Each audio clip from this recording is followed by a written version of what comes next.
Hi guys, John here. This is going to be my first movie review that I do that isn't for the movie blog, which is pretty weird. For those of you who don't know, I'm no longer with the movie blog as of the end of December. And you can now find me at campia.wordpress.com for my personal site and at AMC Entertainment, which is my new gig. I write and am the senior editor for the Script Screen Movie blog over at amcentertainment.com.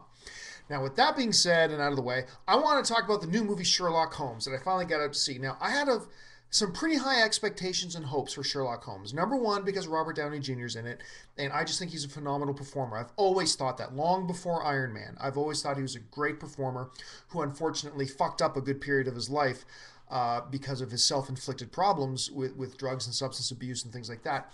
But it's great to see him come back, and I loved hearing that he was the new Sherlock Holmes. Jude Law's in it, but I was also really excited because one of my favorite directors, Guy Ritchie, was helming it. Now, Guy Ritchie is a very interesting choice for Sherlock Holmes. He's the director, of course, of one of my all-time favorite films, Snatch, Lock, Stock, and Two Smoking Barrels. Unfortunately, his last movie, Rock and Rolla, was a big pile of crap. But besides that, I was very, very excited. And I'm very happy to say that I finally got out to see it.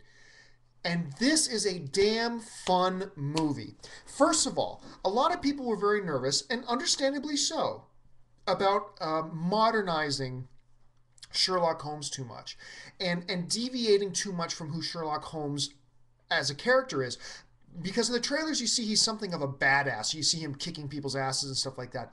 But, surprisingly and very happily, I'm very pleased to say that they stick very much to the essence of the character. Because really, what is at the core of who Sherlock Holmes is? He's a master at observing detail and then surmising entire scenarios from that detail. He can figure everything out about you by looking at just the minuscule details.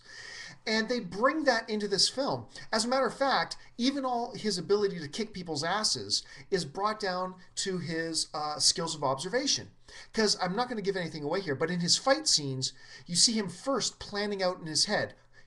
I can see that this person's a drinker, therefore I will apply one shot to the kidney, one shot here, then this, then this, and this, and then it shows him carrying those punches out.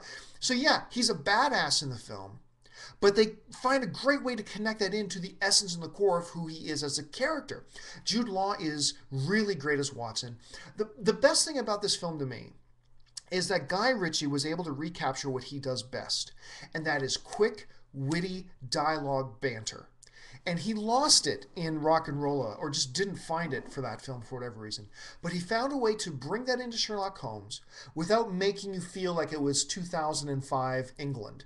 You know what I mean? It didn't feel or sound like Snatch. It didn't feel or sound like Lock, Stock, and Two Smoking Barrels. It felt like Sherlock Holmes, but with Guy Ritchie's quick, witty banter, especially between Holmes and Watson. It was wonderful. And one of my favorite things about this film, and this is a tiny spoiler, tiny, tiny, tiny, but they introduce us.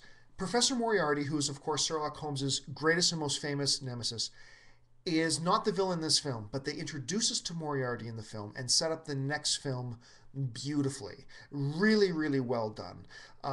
I really enjoyed this. It's good action. It's a good mystery. There's some great crime solving, but the strength of the film, I think, is in the dialogue and the performances of Robert Downey Jr. and Jude Law. I had a great time with this film. It was a lot of fun. Could have been better in some areas, absolutely, but I think it's a damn fun movie and a great Christmas time film. Overall, I give Sherlock Holmes a 7.5, somewhere between a 7.5 and an 8 out of 10. Hope you enjoyed it. My name is John Campia.